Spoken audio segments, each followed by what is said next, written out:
This picture was from Bibliomancy, looking at Judges 2.1. And an angel of the Lord came up from Gilgal to Bochim, and said, I made you go up out of Egypt, and have brought you unto the land which I swear unto your fathers. And I said I would never break my covenant with you. And the image is kind of made of two parts. There's the top half, which kind of looks a bit like a face looking off to the left, but from a wider viewpoint you can actually see a face in the centre. That looks a bit skeletal. And then this bottom bit, which I can only describe as a bit like if you had sliced through a kidney and you looked at the anatomy.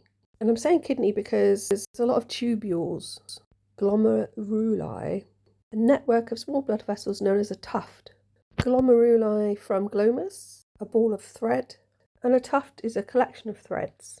I think thread is hesab in hieroglyphs, and there was a nome in Lower Egypt called Ka-Heseb, the Heseb bowl, of which the capital city was Leontopolis, also known as the Oryx nome.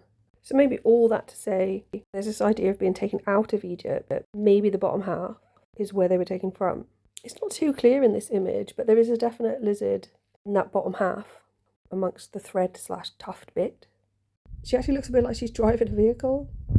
There's what looks a bit like a letter Y in the top part of that, and there's kind of looks a bit like a face on the left. Someone with their head sort of bowed down a bit, and on the top of the head, it's like that calf symbol, hand of God again, reaching out to a lizard. This looks a bit like a face looking the other way in sort of that pinky green colour. What looks a bit to me like a sideways cow, although cows don't usually have purple in them. There's what looks like a person standing up in this top part, a green disembodied hand at the bottom.